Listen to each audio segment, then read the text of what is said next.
Where have you been? I was worried about you. Welcome to Let's Draw to the Movies. I'm your overfed artist, Stephen Andrew, and we'll be watching and drawing to Star Wars' redheaded stepchild, The Ewok Adventure. It's a 1984 made-for-TV movie directed by John Cordy, starring Warwick Davis reprising his role from Return of the Jedi, Eric Walker, and Aubrey Miller. Yes, I'm aware it goes by a different name these days, but that was the title I had on my VHS. The movie follows the adventures of Mace Tawani and his younger sister Sindel, whose family crash lands on the alien planet of Marin County, California, and must rescue their parents from the giant Gorax. Assisting them on this adventure are, of course, Ewoks. More on them later. I first watched this movie as a kid. It was just a movie we had at the house when my parents bought it ages ago. As far as I knew, it came with the furniture, and I loved it. I'd hazard a guess I might have watched this before I'd seen any of the Star Wars movies. It's cute, it's fun, it's just scary enough. Great kids movie.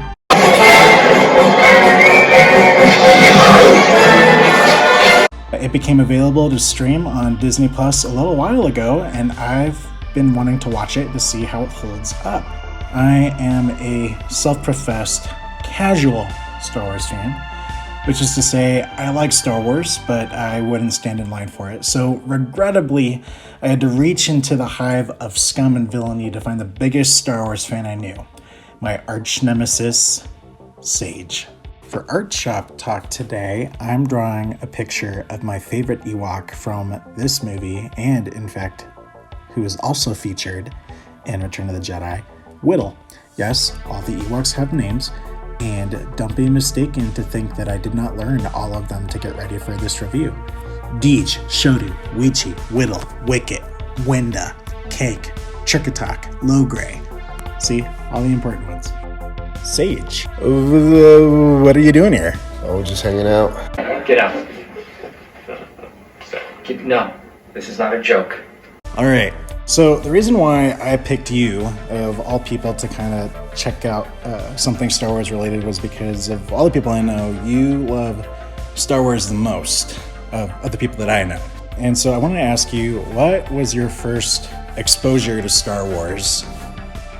Oh, so I grew up watching the original trilogy. Okay. As a kid, so many times. What hit you about it as a kid that makes you love it so much as an adult? Yeah, so Star Wars for me as a kid was very interesting, I think, because I was young, for one thing, and a boy.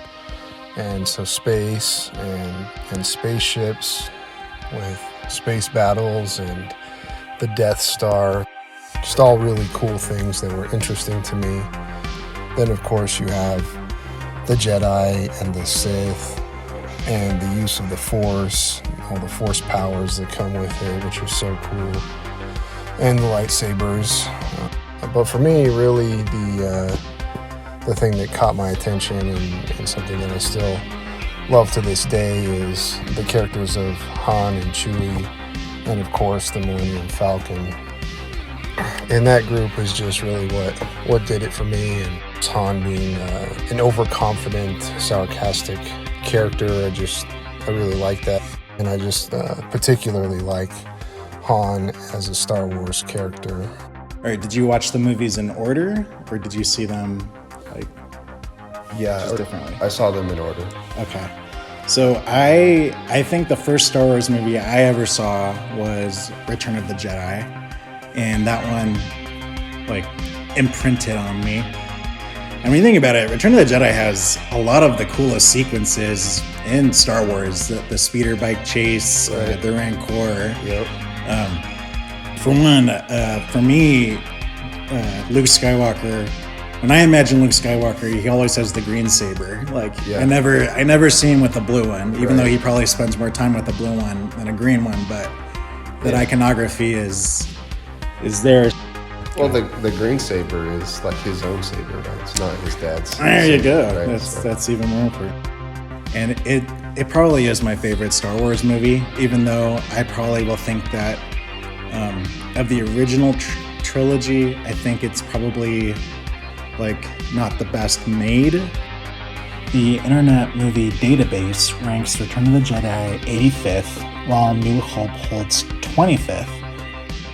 Why do you think people consider Return of the Jedi to be the weakest of the original trilogy? I do find it interesting about the ranking of the original trilogy. I didn't know that ranking exists like that. What comes to mind is I can imagine at the time when A New Hope came out that it would have been very cutting edge in terms of its effects and its visuals. Introduced an entirely new universe, new locations and new characters, and some new lore. And the story is pretty good. The rebels are clearly the underdog in the fight, and yet with Luke's help they're able to come out with a win at the end of the movie, and so I think it works well. It's a good movie. The Empire Strikes Back is really a good sequel. And then you have Luke going off to the Dagobah system to meet Yoda. Yoda's this energetic, kind of quirky character, is great. And then everything just sort of comes together at the end. You have Luke facing Vader, and the big reveal that Darth Vader is actually Luke's father, and really sets the stage for a really dynamic third movie. And then you come to Return of the Jedi, and I can imagine at the time that the expectations for that movie were really high. And then you end up with all of the same locations. There's another Death Star. It has the same weakness. The end goal is the same, destroy the Death Star. You have the battle on the moon of Endor, which is not as mature, not as dark as the previous movies. It's more light and funny. So I could see all of those things contributing to Return of the Jedi being ranked the lowest of the three. For a lot of people, there's a sizable section of fans that don't believe cuteness should be in a Star War. And so for a lot of people, it seems like online, the deal breaker seems to be for Return of the Jedi are the Ewoks. It's rumored Harrison Ford was not a fan of them.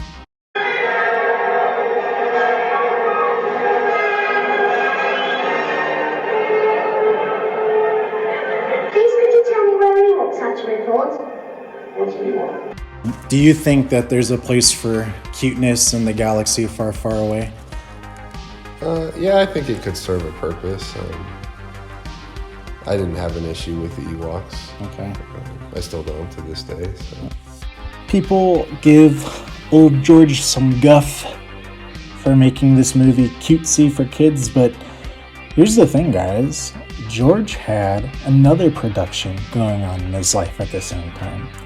George Lucas and then his then wife Marcia adopted baby Amanda Lucas in 1981. So it's fully possible that maybe he did have dad brain and he wanted to make something his kid could watch. And the rumor is Amanda really loved the Ewoks, and that's why this movie got made. Lucas explained that Ewoks were an allegory for a technologically primitive force overcoming a powerful empire. And the debate is about whether or not he successfully pulled that theme off in a believable way. There's the debate about whether or not Ewoks can utilize guerrilla warfare tactics on their home planet versus the training of the Imperial Guard, the stormtroopers. Okay. Yeah, so what's your response to that? Yeah, I think it works. I mean, I didn't see it as unbelievable or anything like that. I mean, the stormtroopers in general are kind of portrayed as a little bit incompetent to begin with. Okay. But if guerrilla tactics, home field advantage, and stormtroopers aren't enough to convince you, we find out in this movie that Ewoks are kind of magic. So when you tell me that you've watched these as a kid, obviously you're talking about the original, unedited, probably on VHS copies of the movie, right? That's right. So have you seen the most recent special edition ending for Return of the Jedi? I think so. That's where the statue comes down at the very end. But they got rid of the Yub Nub song, right? And they kind of turned it in for something more generic.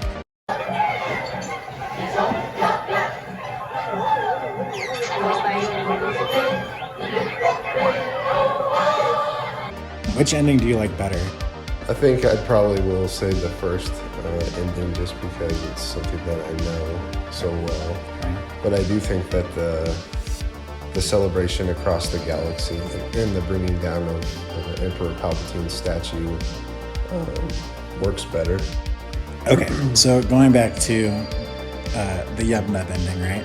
When the camera goes in to the party and you see a long line of helmets, do you think that the Ewoks beheaded those soldiers and are drumming on those, or do you think they just took the helmets off? I think they just took the helmets off. Okay. This movie came out in 1984, right after Return of the Jedi, which was in 1983. It was a direct-to-TV movie. But I think what's kind of interesting about that is, obviously, we're in 2021, we've had 9 of these movies, but when you think about it, the Ewoks movie was really the sequel to Star Wars, and it's the only Star Wars sequel we get until 1999. So for 15 years, fans just kind of had to sit with, this is the franchise now. Do you think that Ewoks is a good sequel to Return of the Jedi? No. I sure don't.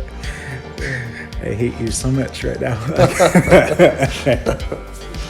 So give me your surface thoughts on the movie. What did you think of Ewoks, the Ewok adventure? Yeah, I mean, it was all right. My issues with the movie are more about how it was made. And, it's just really jarring to see the Ewoks, which are like puppets, essentially. And then you have real life animals in the scene, and then you have like some CG type characters, and like all 3 of those things, it was really jarring to see them all trying to co-inhabit in one universe. It's operating on a TV budget. Yeah, right? I understand. Yeah. I understand that, but they just didn't really do it for me. I'm gonna ask you this question anyway. But who is your favorite Ewok in the movie?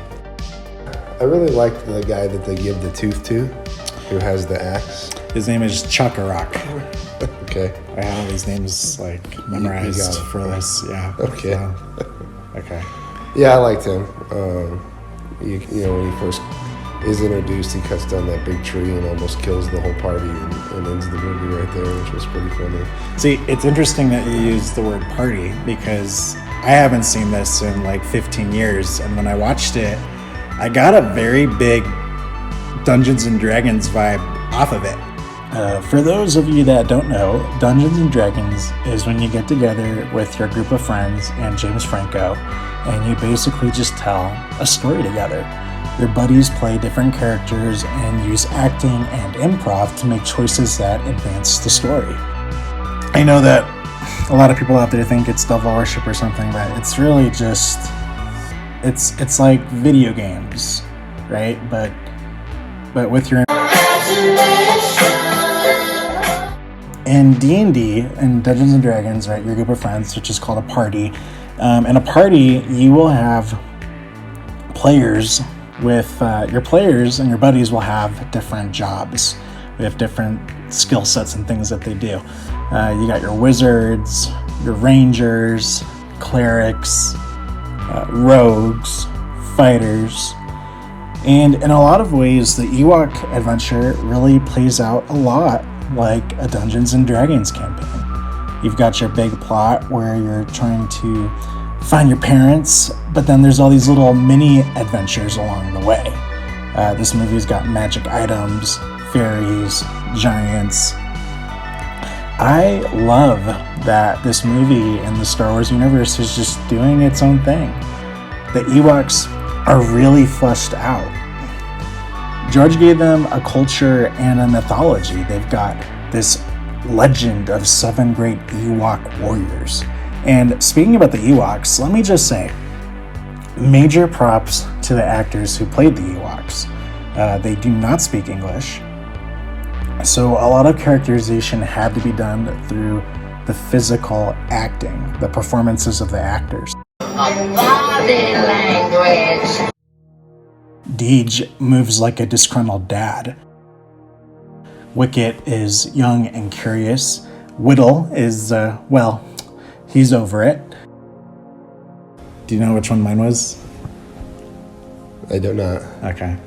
My favorite from the movie was Whittle. Do you know who that one was? Yeah, I remember who that one was. Who is it? It was I don't believe you. It was one of the kids that they find in the beginning. Okay, which one? Okay. And the kid actors do a really decent job too. Cyndel's sweet, and she's morbid. Mace is stubborn, he's sarcastic, he's emotional. I hate this kid, mostly because He's me. I really like that his sacred Ewok warrior totem is a rock. It's a rock. I really think that you could do a spiritual reboot of this movie on Disney Plus. That could be really good. You make it a series about a quartet of new Order Jedi Padawans who get stranded on Endor, and they team up with Ewoks to survive. It's like Stand By Me meets Lord of the Flies meets Ewoks and Star Wars. Make them angsty and emotional. I'd probably cry. And throw in some monsters and some Sith Lords. I think it would be awesome. How would you rate The Great Ewok Adventure? I don't know why I keep calling it that. That's not the name of the movie, but for some reason that's how it's coming up in mind. How would you rate this movie? Out of 5 stars or something, I might give it a 1 star. A one star? Yeah. A 1 star? I know. Oh, sorry. A 1 star, Sage. A 1 star. How many stars would you give the new trilogy, which I know you hate? Oh, 0 stars. Oh, 0 stars. Yeah. Okay. Well, okay. Interesting. But the Ewok Adventure gets a 1 star. Yeah. Yeah, so only 1 star for this movie for its ranking, and I'll tell you a little bit why I feel that way about it. I don't really feel like this movie was a Star Wars story. I mean, yes, it is set within the Star Wars universe in as much as it takes place on the moon of Endor and it has Ewoks in it, but a lot of the defining characteristics or hallmark of Star Wars are missing. You don't have lightsabers, really don't have spaceships, and no mention or use of the Force. In fact, I think the movie ends with some line about they learned that courage, loyalty, and love are the strongest forces in the universe. and that just seems crazy. The Force should be the strongest force in the Star Wars universe. Why are you the way that you are? But really, I don't see it as a Star Wars story. I don't see it continuing any story. Do you think that if you were a fan of Star Wars in 1984, you would have been upset if this was all you had for 15 years? Yeah. I think so. I have a new segment of the show where we are going to do something called 1 star, 5 star. Okay. Now, these are actual reviews that I pulled from Amazon. I have some 5-star reviews and a 1-star review. Okay. Since you came down on the low side of the review, you have to read the 1-star review. Okay. And I'm going to read the 5 stars. Okay. Do you want to go first or do you want? I can go first, that's fine. All right. Well, I'm going first because you offered to go first. So, but remember, these are actual Amazon reviews. You have to read it like how it's written with all the emotions. All right, 5 stars. Love this. Love this. I grew up watching both as a kid on VHS. Now they are together on DVD. Another step to completing my life. This one says 5 stars. It works. 5 stars. Star Cruiser crash. The Caravan of Courage was my childhood. I have seen this film at least 120 times. This is the 1-star review. All right, remember, like you mean it. Okay, 1 star. Awful. Why? Simply awful. To think as a kid I actually liked these movies. As an adult, my own kids were bored to tears and kept asking me questions I had no idea how to answer. Why? To think that these are considered Star Wars is more like admitting that The Black Cauldron is a Disney movie. These need to be destroyed, all the copies recalled and destroyed and never spoken of ever again. Oh look, he gave it the same review you did. Yeah, pretty much.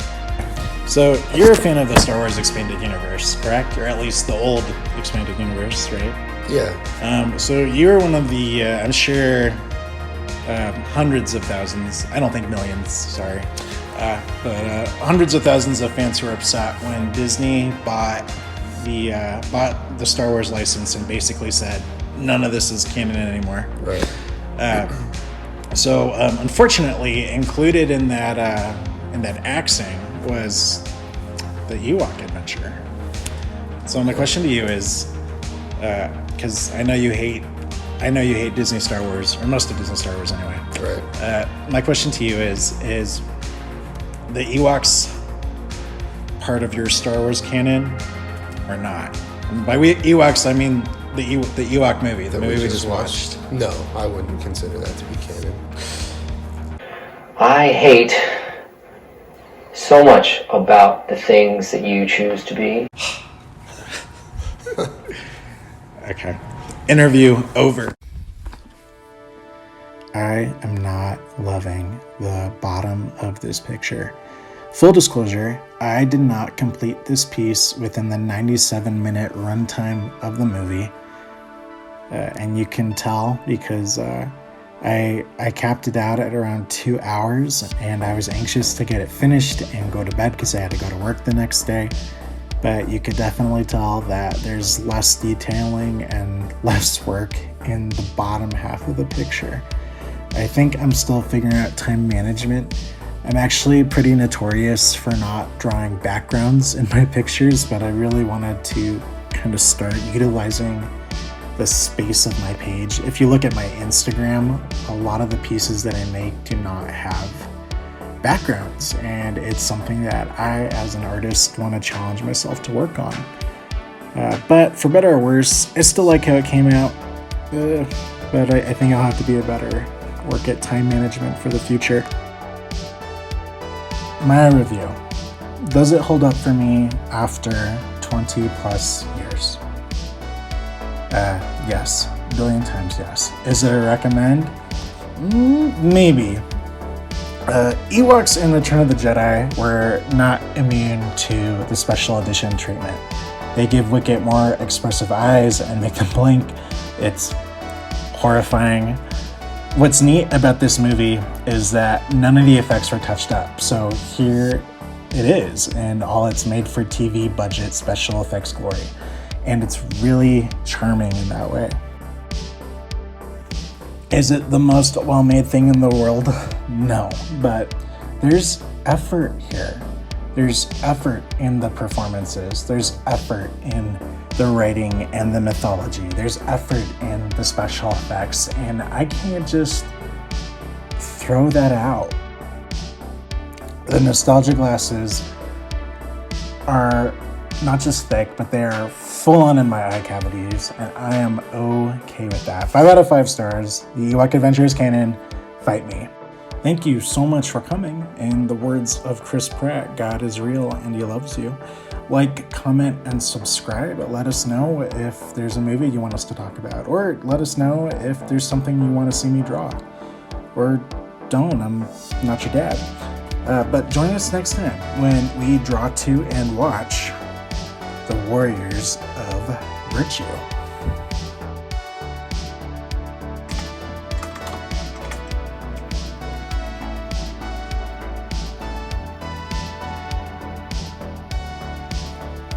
Ewoks. They're so